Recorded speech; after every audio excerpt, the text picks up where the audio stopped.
I'm expecting that June gloom is not going to be so much for him because he and his wife Becky are expecting a baby, Julia Rose, on June 25th. Giving his first speech entitled The 3 L's of Chance Litton. Please help me welcome Chance Litton.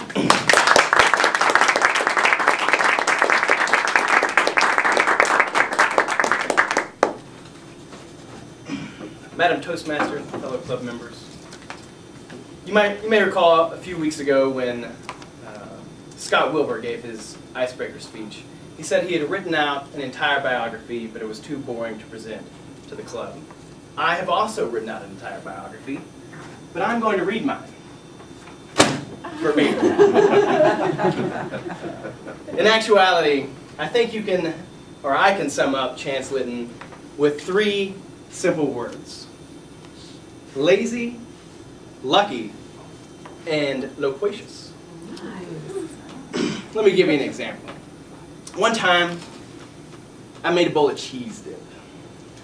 And this was good cheese dip. You may have made some before. You put some Velveeta in a bowl, you put some paste picante sauce, and a little bit of Rotel tomatoes. You mix it up, you stick it in the microwave, you take it out. It is delicious. I highly recommend it. So you eat that cheese dip. I'm eating that all evening long, right? And the only bad thing about the cheese dip is that it gets cold and it gets hard. So you got to stick it back in the microwave. You got to zap it. You got to heat it back up, right? And every time you stick it back in the microwave, it gets this burnt cheese crisp stuff that goes all the way down the inside of the bowl, and it is really difficult to clean up, right? So I'm eating that cheese dip. I don't think about the cleanup. Into the evening, though, I'm stuck here with this bowl of cheese dip. But there's a little bit of cheese dip left in the bottom. I'm like, you know, I might want to eat that later. So I put some tin foil on it and I throw it in the fridge and I forget about it. All right. Now, my wife, who was my girlfriend at the time, would periodically open the refrigerator and she would say, Chance, when are you going to clean this cheese dip up? Yeah, I like that bowl. I want to use it for something else. Please clean the cheese dip up. And I wanted to. And I would say, I'll get to that this weekend. Oh, I'm going to do it tomorrow. I'm just busy right now.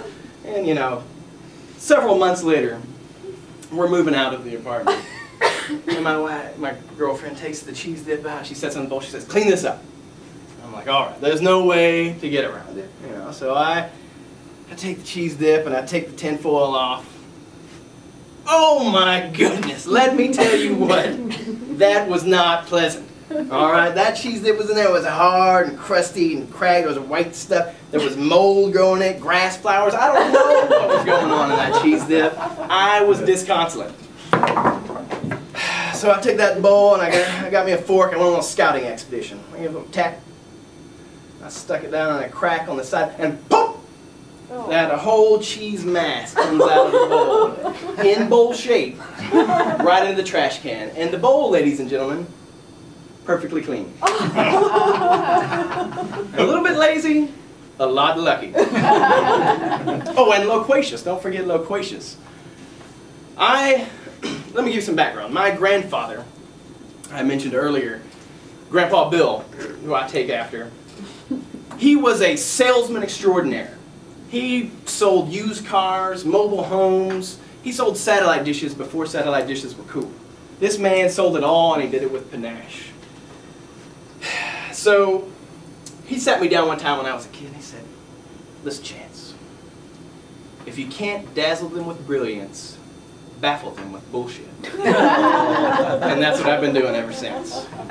An example, when I was a freshman in college, I had one class, I had more than one class, but this particular class was an honors American history class. And there were like 12 people sitting around the table, not your usual freshman college class, and the professor sat at the other end. And he would lead this discussion. And I'm sure it was an active, you know, engaging, exciting discussion, but I don't really know because this is what I looked like during class. Or like this, with drooling on my... Because I was in the Corps of Cadets at Texas A&M. I was a freshman, and I was really tired because we got up at 5 o'clock in the morning, we PT'd, we stayed up late goofing off. And luckily, the professor was an old ag, and he was, you know, sympathetic towards the plight of the Corps freshmen, so he didn't give me a hard time. First exam rolls along. It's an essay exam. And being lazy, I was unprepared. I didn't have a pen. I didn't have a blue book to write my answers in. And I hadn't read the book. So the girl sitting next to me, she had an extra pen, an extra blue book, and she brought the book. So I was lucky. I borrowed the book from her. I read the back cover. I opened up to a random page, read 2 pages, and gave it back to her. The professor comes in. He passes the exam out. And I start writing. I am weaving a tale. All right, I'm laying out my smoke screen. I'm spinning my web of lies and deceit. I'm telling you about John Adams stuff you didn't even know about John Adams. Because it probably wasn't true. But we come back the next week. Guess who got an A? This guy's ridiculous. I tell you what, the girl that was completely prepared sitting next to me, B+. Most people would be extremely disgusted at that, right? This girl was actually impressed. I was like, wow, this girl's great. She can really appreciate who I am. So, 5 years later, I married her. Living lazy, lucky, and loquacious.